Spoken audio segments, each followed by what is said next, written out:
أعوذ بالله من الشيطان اللعين الرجيم بسم الله الرحمن الرحيم وبه نستعين ثم الصلاة والسلام على سيدنا ونبينا وحبيب قلوبنا أبي القاسم المصطفى محمد اللهم صل على محمد وآل محمد وعلى آل بيته الطيبين الطاهرين المعصومين لا سيما بقية الله في الأرضين أرواحنا له فداء.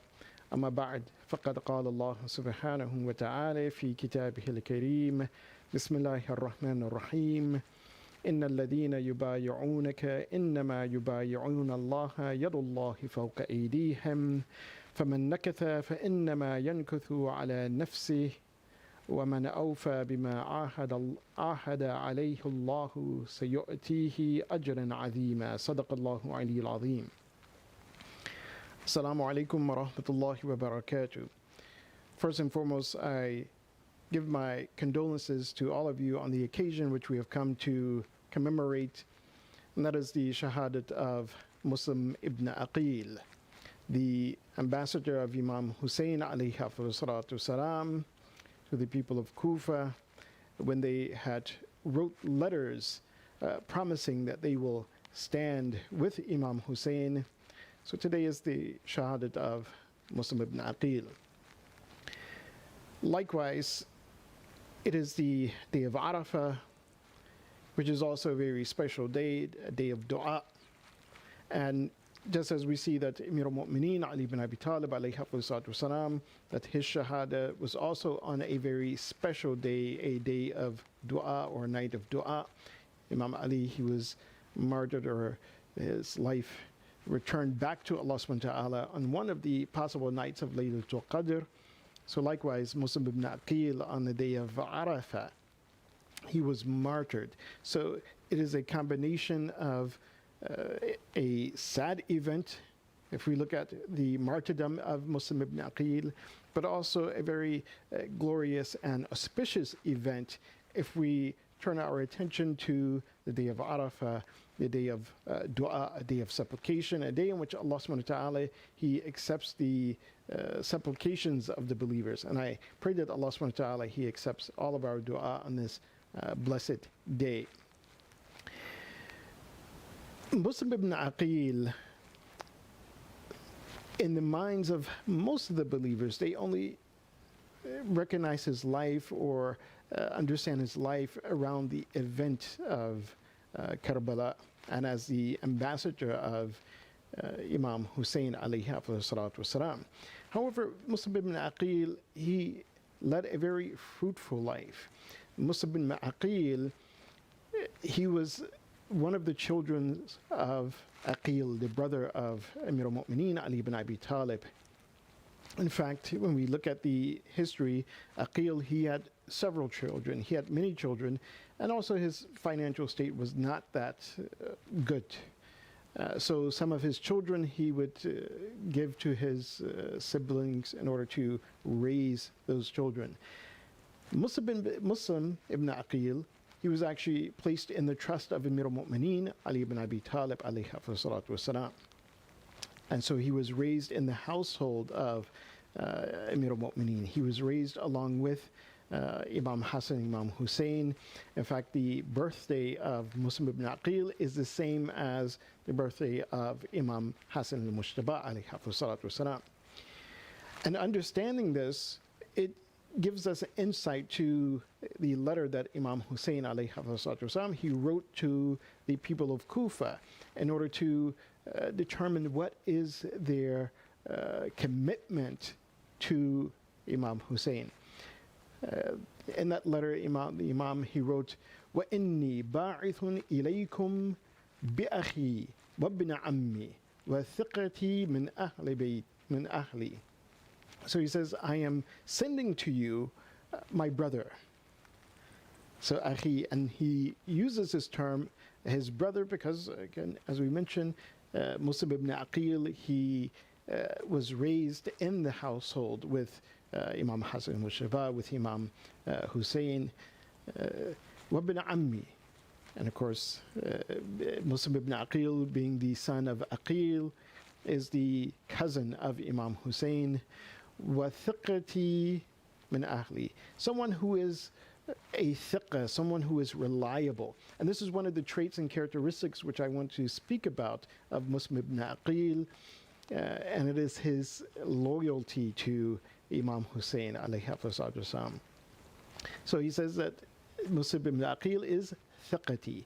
And according to some of the traditions or narrations, the Imam, he said, وَهُوَ كَبِيرٌ min ahli, that he is the eldest of my family. So Muslim ibn Aqeel being born at the same time of Imam Hassan al-Mushtaba, he was actually older than Imam Hussein, but yet he was a loyal servant to Imam Hussein. So Imam Hussein, he sent this individual, he sent Muslim ibn Aqeel, as he writes in the letter, لِيُعْلِمْ لِي كُنْهَ أَمْرِكُمْ, so that Imam Hussein would understand the depth of the affairs of the people of Kufa and their commitment, or what they stated. وَيَكْتُبْ إِلَيَّ بِمَا يَتَبَيَّنْ لَهُ مِنْ اجْتِمَاعِكُمْ. And then Muslim ibn Aqeel, he was to write back to Imam Hussein that what he found out about the state of the people of Kufa and their sincerity, and in fact their loyalty, as we want to state, to Imam Hussein. This trait and characteristic that Muslim ibn Aqeel he had, of being loyal, being someone having al-wafa. This is one of the traits and signs of the believers.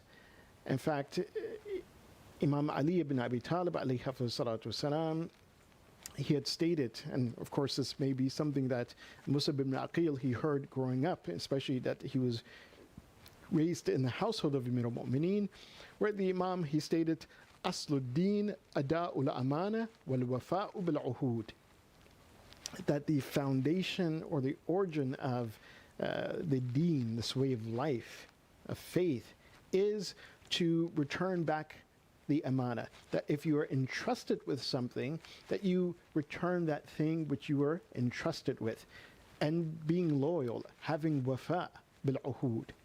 That if you have made a commitment for something, you've made an agreement for something, that you honor that commitment, you honor that agreement. Likewise, Amir al-Mu'mineen Ali ibn Abi Talib alayhi wasallam, he said, Ashraful khalaik al-wafa, that the best of creation is the one who is loyal, again, to his commitments, to his agreements. And this is perhaps, especially since this quality or this trait of being loyal is one of the traits of Allah subhanahu wa ta'ala, one of the qualities of Allah subhanahu wa ta'ala. In verse 111 of Surah At-Tawbah, Allah subhanahu wa ta'ala, he states that he has purchased from the believers their nafs, themselves and their wealth. Inna Allah shara min al-mu'mineen anfusahum wa amwalahum bi'anna lahum al-jannah. And in return for this transaction that he has purchased the life, in other words, the commitment of the believers. That when Allah subhanahu wa ta'ala, he said to them, to all of the souls, Alastu bi rabbikum qalu bala, and they say yes. And in this world, that was in Alam al-Dhar, but in this world, the believers, those who stated La ilaha illallah Muhammad Rasulullah, they are claiming to be loyal to what they agreed upon in Alam al-Dhar. So Allah subhanahu wa ta'ala, he expresses this in terms of that he has purchased, he has acquired the selves and the souls and the wealth of the believers, and in return, Allah subhanahu wa ta'ala will give them paradise. Then Allah subhanahu wa ta'ala, as he speaks about this promise that he has given, Allah subhanahu wa ta'ala, he states, وَمَنْ أَوْفَى بِعَهْدِهِ مِنَ اللَّهِ, and who is more loyal and dedicated to his commitment other than Allah subhanahu wa ta'ala. One of the things we need to understand as well, so that we can completely understand this idea and concept of wafa and being loyal. Wafa is mentioned about 40 times in the Quran in different derivations of this particular word. One of the ways that wafa is used is when Allah subhanahu wa ta'ala, he talks about the taking of the souls of just mankind, of his creation.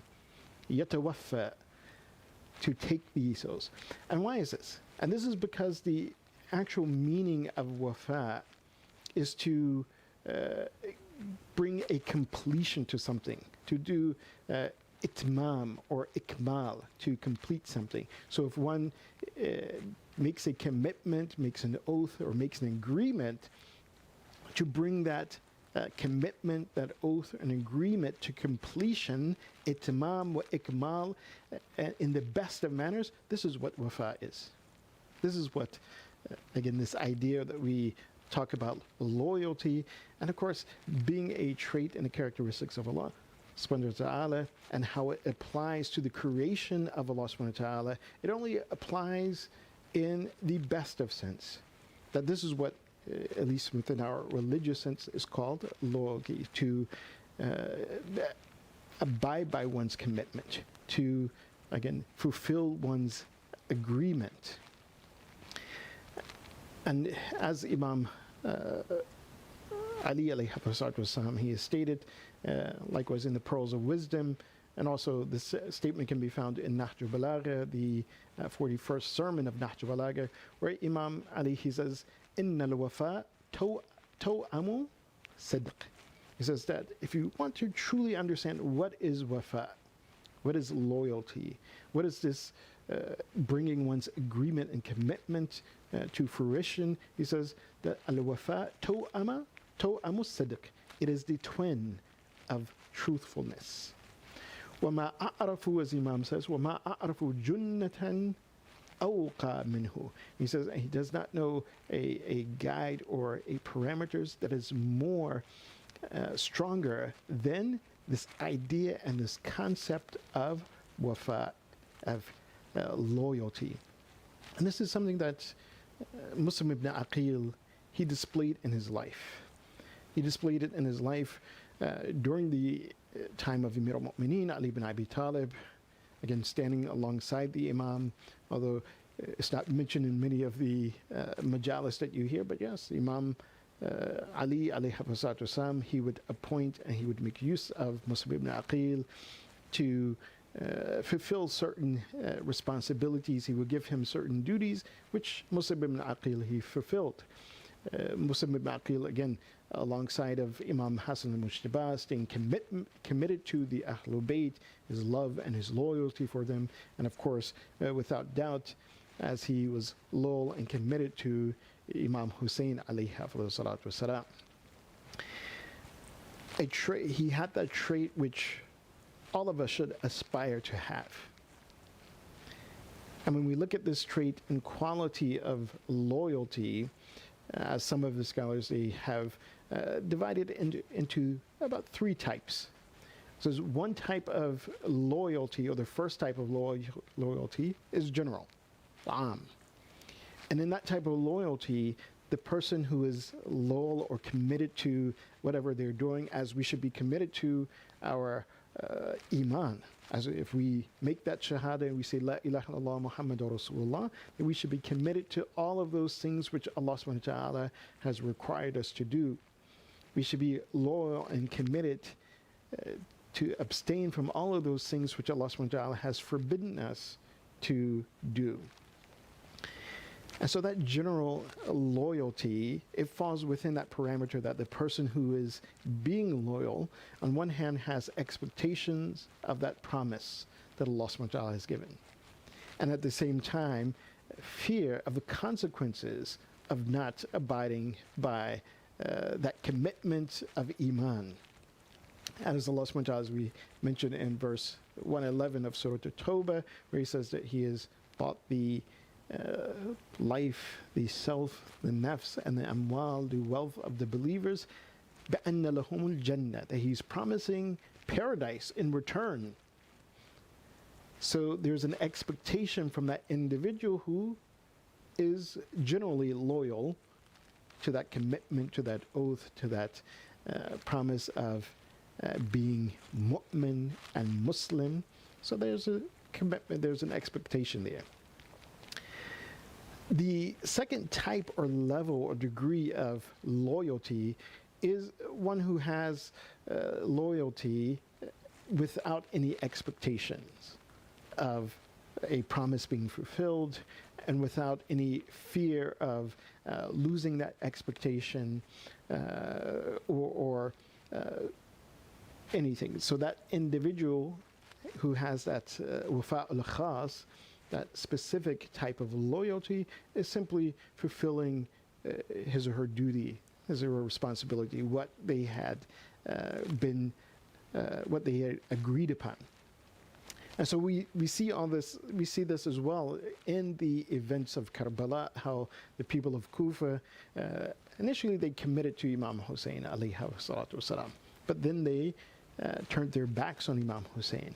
So Muslim ibn Aqeel, who was someone who was loyal, was not afforded loyalty by the people.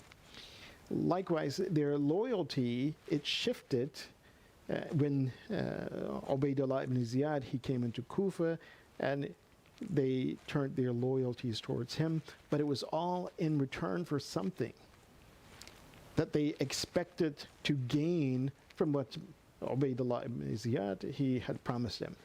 Likewise, they feared the consequences, that if they went against him, then he would execute them, he would execute their family. So their loyalty was on one hand displaced, but at the same time it was very general, expecting gain and fearing the consequences. The third type or level or degree of loyalty is one that is more specific, and that is a loyalty, again, based on divine principles.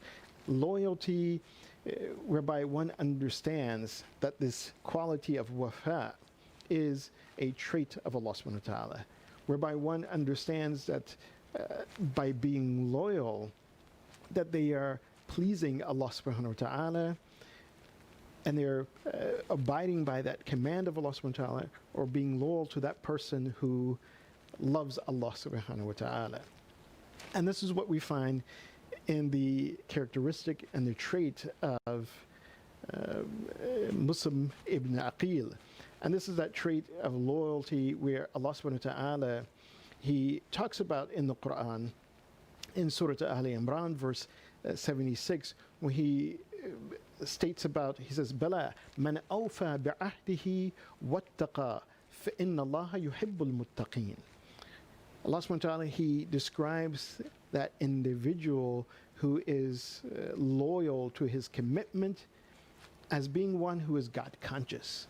And Allah subhanahu wa ta'ala, yuhibbul muttaqeen, and he loves those individuals who are conscious of Allah subhanahu wa ta'ala. So this is a higher degree of loyalty, one that was displayed by Muslim ibn Aqeel. And we see this in his life as we again expound more about the life of Muslim ibn Aqeel. It will become clear that that was the level of his loyalty. And it was the loyalty of those individuals who were in the life of Muslim ibn Aqeel, those who remained steadfast, because there were only a handful of individuals who remained loyal. One of those individuals was Hani ibn Urwa, that, of course, after Muslim ibn Aqeel, he had reached to Kufa, and his protector and the one who hosted him was Hani ibn Urwa. Eventually, Hani ibn Urwa, he was summoned, or actually Ubaydullah ibn Ziyad, when he came to be the governor of Kufa, he came to Hani ibn Urwa,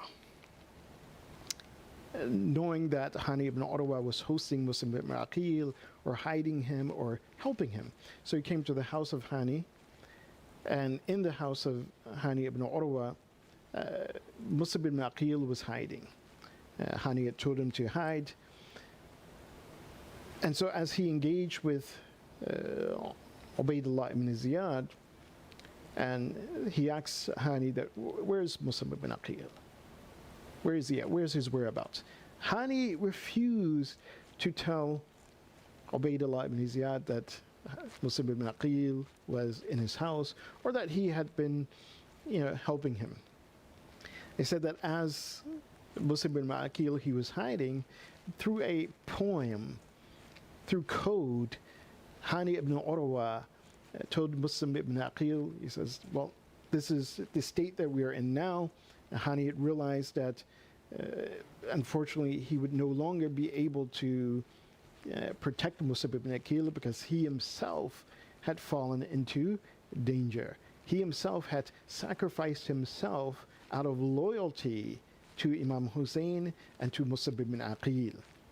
Because it was in that session that, shortly thereafter in that session, that Hani, he was arrested.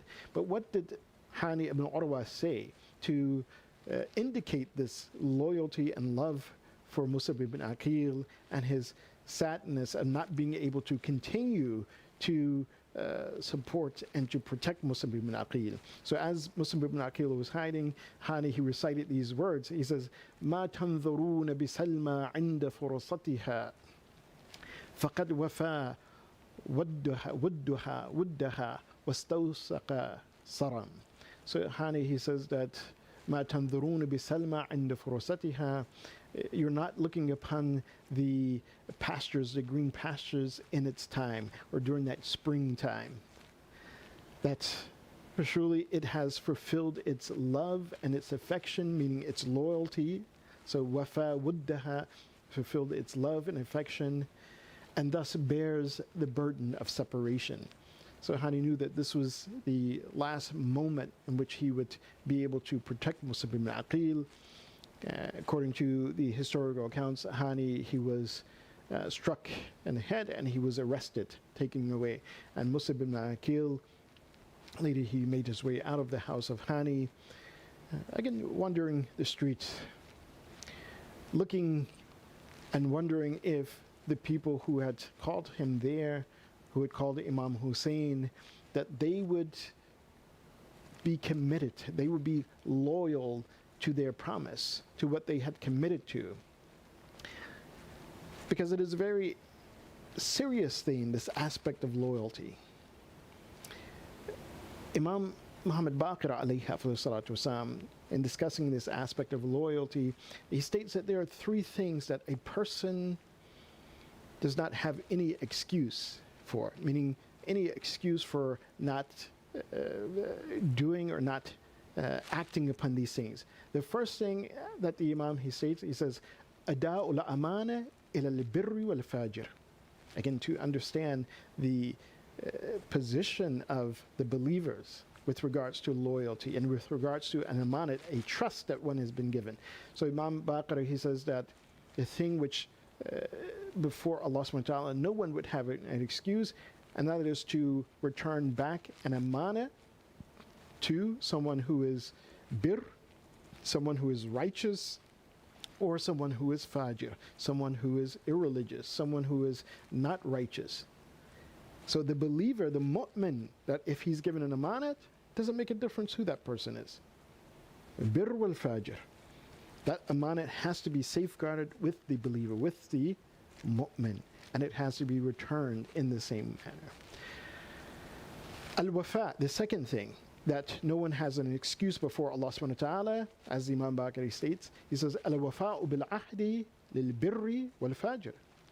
He says, likewise, to be loyal to one's commitment, one's agreement, whether that individual who you've made a commitment, an agreement with, is someone who is righteous, someone who is Muslim, someone who is mu'min, or someone who is fajr, or someone who is irreligious, someone who is not righteous, someone who, again, does not live by that same standard. But you as a believer, as a mu'min, must live up to that commitment and be loyal to it.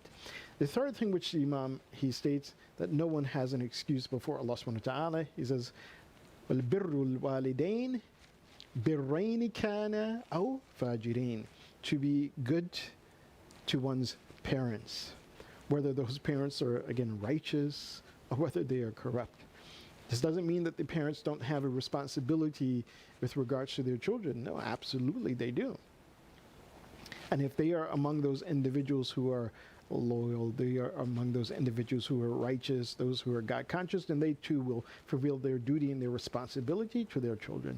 But nonetheless, that child, that individual, in every manner must be good to their parents. So these are the three things.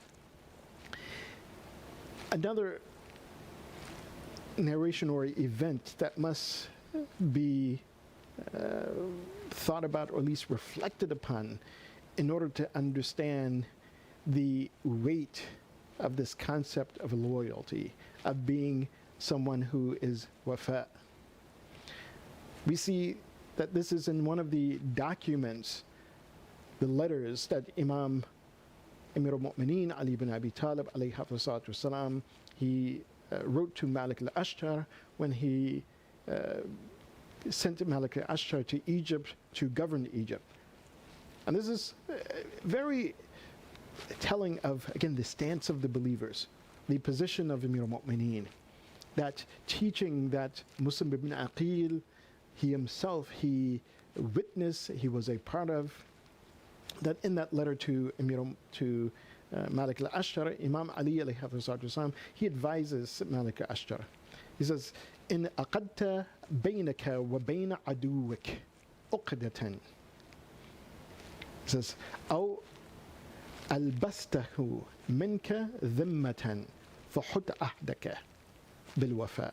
So Imam Ali, he tells Malik al-Ashtar, he says, listen, if you have made a pact between yourself, وَبَيْنَ عَدُوِّكَ, meaning someone who is your enemy, not even someone who is your friend. You know that this individual is at odds with you politically, is at odds with you ideologically, but you made an oath with him for some reason, for the maslahah, perhaps for some benefit, some general benefit for the ummah, for the people you're governing, because at that time Egypt was on the outskirts of the Muslim world. It was in contact with, again, the Byzantine Empire. So, and then quite at times there were attacks from outside into Egypt.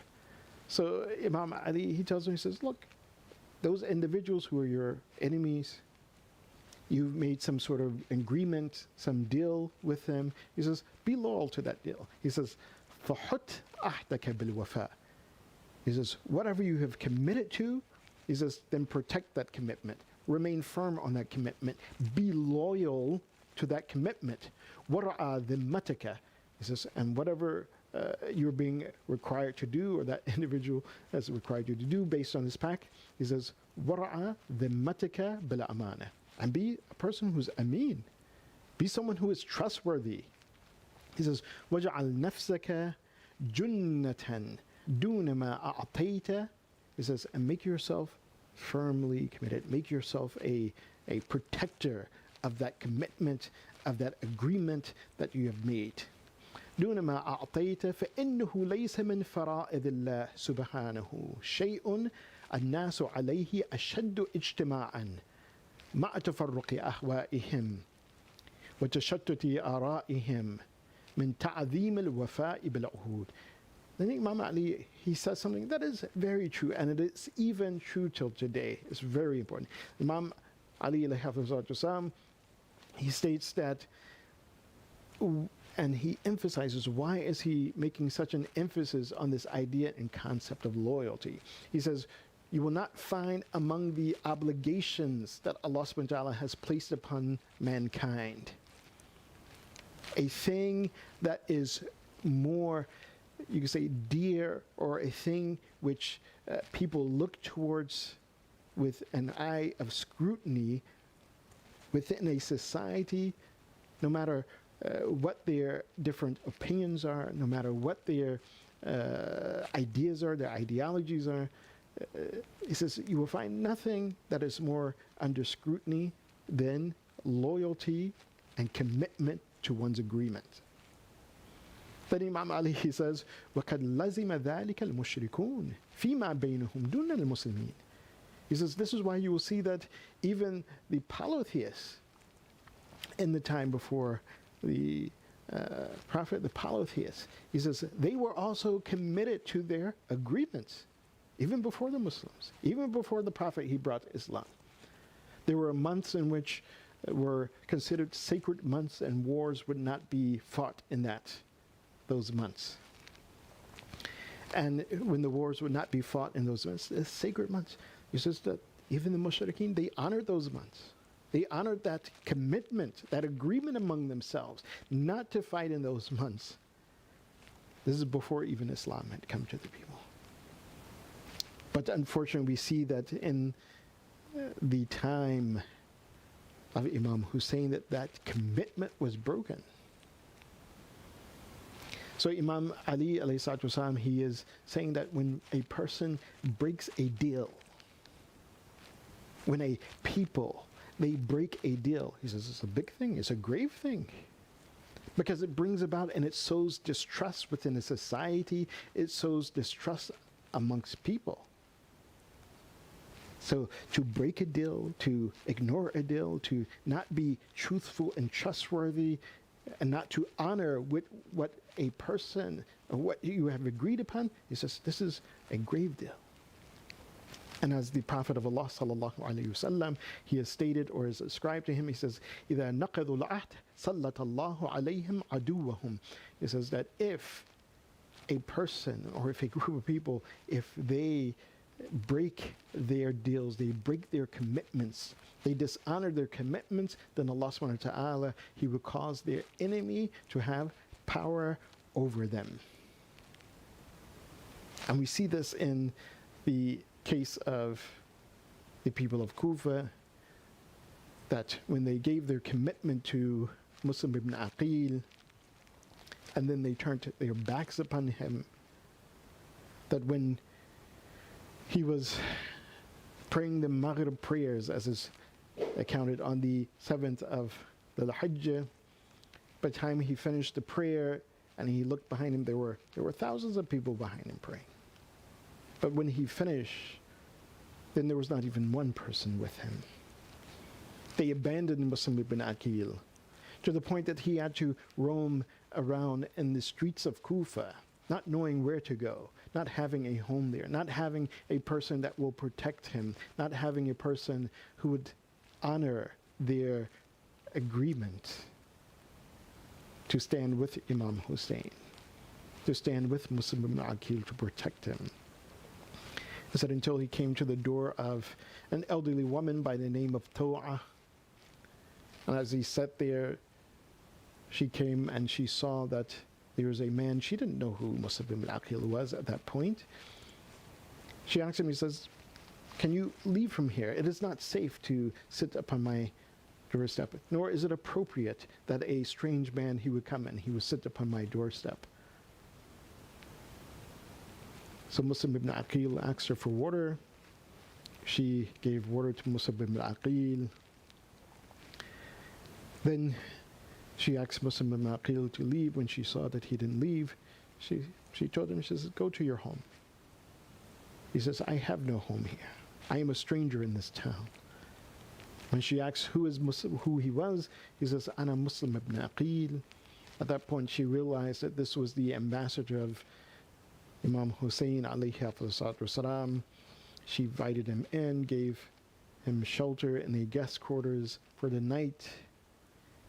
And of course, as we know from the history, that in the morning, Muslim ibn Aqeel, he awoke to the army of Ubaydullah ibn Ziyad standing outside the door of To'a. Muslim ibn Aqeel came out fighting to protect his life, fighting to protect his honor, fighting the battle and the fight of al-Hashimi, fighting the battle and the fight of one who had been trained by Amir al-Mu'mineen. But how much could one man bear against an entire army? One man without even water. They said at one point, even Muslim ibn Aqeel, he began to ask for water. And not only that, one man who's fighting soldiers who are on the ground with him, but also to have to vie with those individuals who are on the rooftops, who are throwing sticks at him, who are throwing rocks at him. This single man against an entire army, that as his thirst began to become more, and he became tired, he was given a trust by Umar ibn Sa'd. He says that if you stop fighting, then we will simply arrest you, we will take you. But that will be it. So as Muslim ibn Aqeel, again, going into an agreement with someone, but unfortunately another person who would not fulfill their oath, who would not be among those individuals who are dhul wafa, who has loyalty to their agreements. Muslim ibn Aqeel, he gave up his arms and he was arrested, taken to the quarters, the castle of Umar ibn Ubaydullah ibn Ziyad. And as he entered and they engaged in discussion, Muslim ibn Aqeel, he realized that Ubaydullah ibn Ziyad had the intentions to kill him, although he was promised that he would not be killed. So Muslim ibn Aqeel, so to understand the loyalty and the wafa of Muslim ibn Aqeel, he asks Ubaydullah ibn Ziyad, he says that if you're intending to kill me, then just allow me to give my wasiyah. And when he looked at those individuals that were there, he saw one individual who was among his clansmen. They were a distant clans relative of Musab ibn Aqeel. And this was Umar ibn Sa'd ibn Abi Waqas. And so he asks Umar ibn Sa'd ibn Abi Waqas, he says that if I give my wasiyah, will you honor it? Will you fulfill my wasiyah? And Umar ibn Sa'd ibn Abi Waqas, he said, yes, I will fulfill your wasiyah. So Muslim, he began to tell him his wasiyah. There were three things that Muslim, he wanted done. He told him, he says that I have taken a loan from here. He says, and it is 1,000 dirham. So when I am killed, after I pass away, can you give this 1,000 dirham to the individual that he specifies? The second thing, Muslim ibn Aqeel, he asks Umar ibn Sa'd, he says, وَإِذَا أَنَا قِلْتِلْتُ فَاسْتَوْحِبْ مِنْ ابْنِ زِيَادِ جُثَّتِي لِأَلَّا يُمَثِّلُ بِهَا. He says that when I am killed, he says, take my body. Get it from Ibn Ziyad. Do not let him keep my body and to display it, to put it on display. Bury me. Give me a proper burial, a burial as a believer, as a mu'min, or even Aqeel as a Muslim. It is obligatory to bury the Muslim. He says, take my body and bury my body. Don't allow Ibn Ziyad to do what he wants with my body. The third wasiyah of Muslim ibn Aqeel, again to displaying the loyalty of Muslim ibn Aqeel to Imam Hussein. He says, Ib'ath ila Hussein ibn Ali. He says, send to Hussein ibn Ali rasulan qasidan min qiblak. يعلمه حالي. Tell him about my state. Tell Imam Hussein that what has happened to me. Tell him وما صرت إليه من غدر هؤلاء الذين يزعمون أنهم شيعة. Tell him about the disloyalty of those individuals who believe, who assume that they are the Shia of Imam al-Hussein. واخبره بما كان من نكثهم بعد and bayani. Tell Imam Hussein that how they have broken their loyalty. Tell them how they have broken their promise and their trust after they have given me bay'ah. Minhum 18,000 rajul. That there were 80,000 men who gave their 18,000. There were 80,000 men who gave their loyalty, that made their bay'ah. But now they have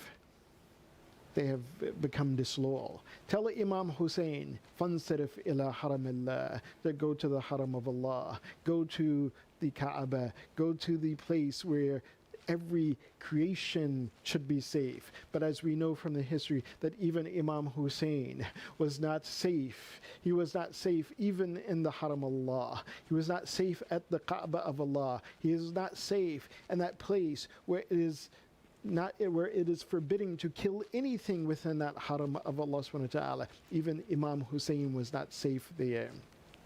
But Musab ibn Aqeel, he thought that this would be the only place that the Imam, he would be safe. This was the loyalty of Musab ibn Aqeel. But Musab ibn Aqeel, he gave his wasiyah, and particularly this last wasiyah, because Umar ibn Sa'ad ibn Abi Waqas, he went to Ibn Ziyad and told him what this wasiyah is. And so Ibn Ziyad, he told him this last wasiyah to warn Imam Hussein, to warn him what happened. Do not do this, because he wanted Imam Hussein to come towards Kufa, to come towards Karbala, where they knew that they will wait and they will set up an army to martyr Imam Hussein. But it was the hope of Muslim ibn Aqeel that this message would go out to Imam Hussein. It was his hope, but Muslim ibn Aqeel himself will become shaheed. He will become shaheed just like the shuhada of Karbala, because even before his death, Muslim ibn Aqeel was not given a drink or a drop of water. He would not drink a drop of water, so he was martyred atshana, thirsty like the people like the shuhada of Karbala.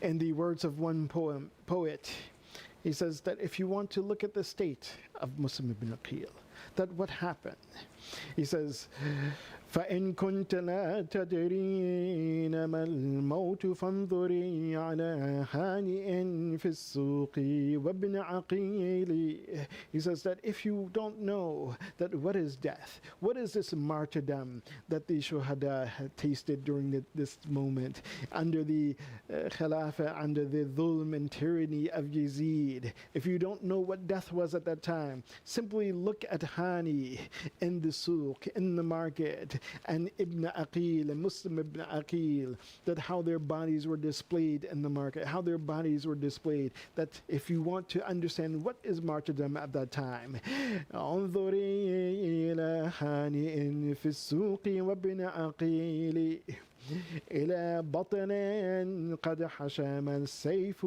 أنفا وآخرة يحوي من ثمار قتيل. That look at how these two champions, how these two heroes, that they were struck with the sword. Look at how they were pushed off of a high place, that after they had been decapitated, their bodies was pushed off of the castle of Ibn Ziyad. This is how they were martyred. This is how they were killed. Why were they killed in this manner? أصابهما ريب الزمان فأصبح أحاديث من يسعى بكل سبيل. This is because the doubts that had entered the minds of the people, their doubts about their loyalty, their doubts about the path of Allah subhanahu wa ta'ala, that Muslim ibn Aqeel and Hani, they were victims of this, the doubts of the people, those who were weak in iman and faith, and thus they became the talk of everyone who walked upon that path, who saw the bodies of Muslim ibn Aqeel and Hani ibn Urwa. ترى جسدا قد غير الموت لونه ونضح دم قد سال كل مسيل. He saw the bodies of Hani and Musab ibn Aqeel, that how these bodies had been changed by death, how the blood had drenched the pathway in which the bodies were hung. Allah la'natullahi ala qawm al-zalimin wa sayalamu alladhina zalamu wa ayyumun qalibi yanqalibun. اللهم بحق هذا المجلس المسلمي اغفر ذنوبنا واستر عيوبنا وقضي حوائجنا واشفي مرضانا وارحم أمواتنا وعجل فرج مولانا صاحب العصر والزمان واجعلنا من أعوانه وانصاره والمستشهدين بين يديك وتحت لوائه بحق محمد وآله الطاهرين. Martyrdom Hussein.